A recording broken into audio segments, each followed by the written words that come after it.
It's the Slam Dunk. Right, there's a video doing the rounds at the moment highlighting just what Kiwis are earning over in Australia. And I've said this before, but the traditional thing to do in New Zealand for so many school leavers is go to university, get a degree and a pile of debt. This has been flipped on its head. And students are now saying, why stay in New Zealand for a pile of debt and a job which pays me maybe 50 to 70k if I'm lucky?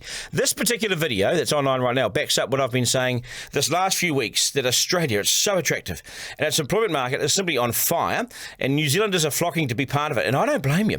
Tradies who get paid to trade in Australia are finding themselves on thousands of dollars a week or up to $200,000 a year in their second and third year in the job, in the business. Scaffolders are earning close to $200,000. Diesel fitters, massive amounts of money, hourly rates of around $150 an hour.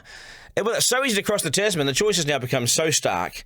And this government here shows me it's got no idea how to stop it or even address it. Do they even know it's an issue?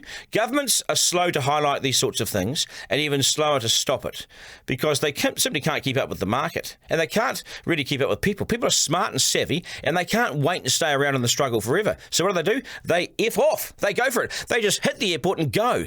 And they never look back, and they're not.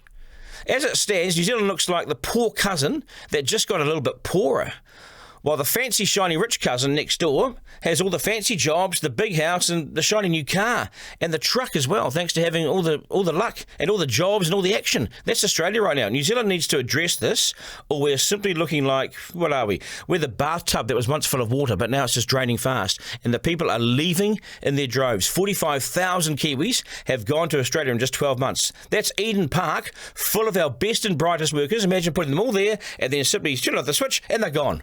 There is no sign that this will stop either. Nicola Willis is preparing a budget right now, and this government is still obsessed with stopping everything that the previous government has done. So that's all very well. What's your plan to save us?